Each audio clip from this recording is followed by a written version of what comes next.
Hi, thank you for watching. The purpose of this video is to compare the quality of Google Earth against new Nokia 3D maps. So if you have not seen my other video about the Nokia map, you can click on the link on the screen and watch that one first and then come back here. I will provide another link in the other video to come back to this.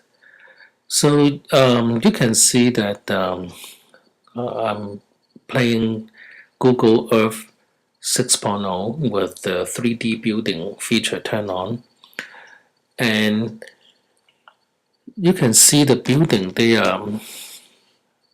render as kind of like a 3D model, cartoon-like picture, instead of having the real building color projected on the 3D shape. So when you look at the Google Earth buildings, they are not really that realistic. It's more like kind of like a graphic type display instead of photo display. So you can see that I'm trying to reproduce the same flyover that I had on the other video. So if you have watched the other one, then you will be able to see this one too. Maybe run it side by side and see how roughly they are, the same area is displayed.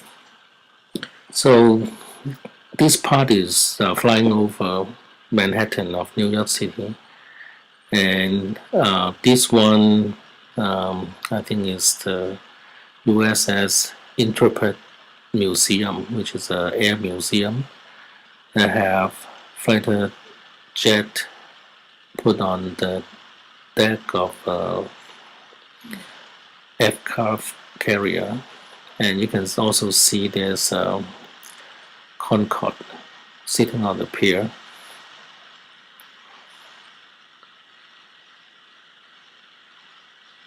Actually sitting on the barge.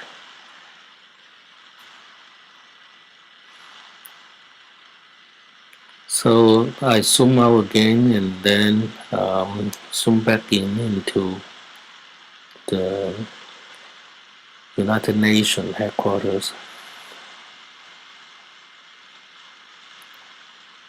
As you can see, some of the buildings are just displayed as blocks with no texture on top. The Nokia 3D map did a better job of that, because I think they use LiDAR scanning and then use a high definition camera to take the photo and use the photo projected onto the shapes.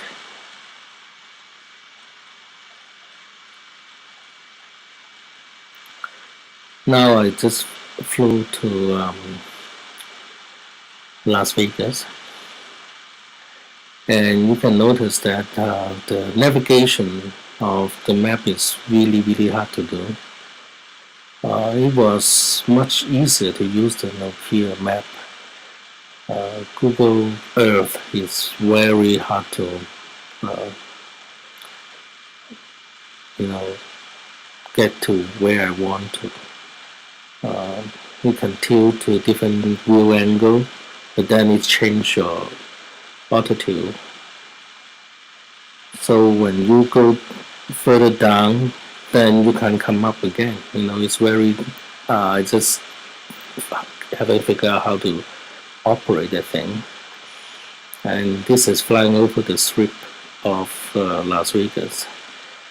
And if you compare to the other video, you can see, pretty much I'm trying to reproduce the same path.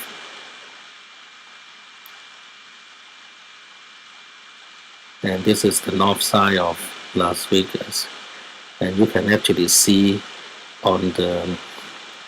there's a long strip of a building with the canopy type of thing. That is the Fremont Street experience. Then now this is turning south and then going back to the major hotels in Las Vegas. And this one is the Wynn Hotel and Encore Hotel. And we will go further, and then you can see the Bellagio Hotel with the fountain.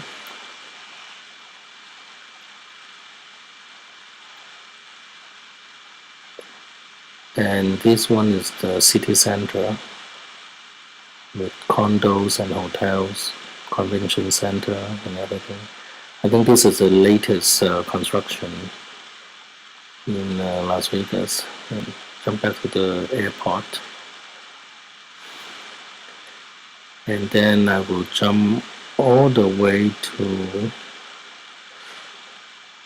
London.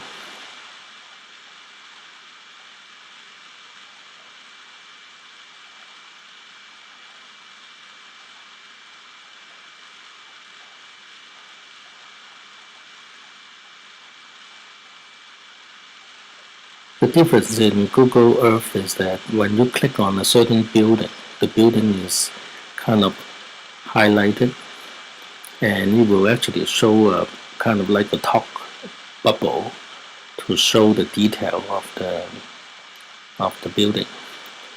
Somehow, when I run this, the bubble is not showing up not showing the information about the building. Something is wrong recently, and I remember I used to see information about each building. You just select the building, it will tell you what it is. So I also want to show you another thing that Nokia 3D map haven't got to yet, which is the Forbidden City in China. Google Earth make a model of the building in there. So this is the Forbidden City of in Beijing, China. You see, I still have trouble navigating, trying to move to the right place.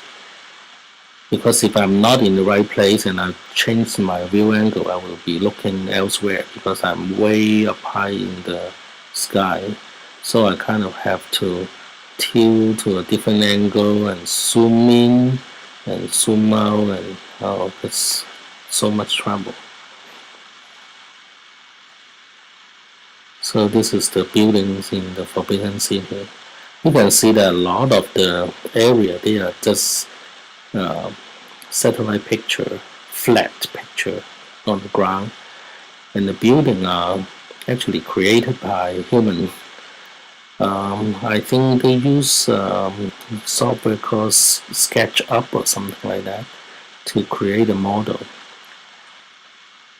And then that buildings are kind of projected on top of the satellite picture.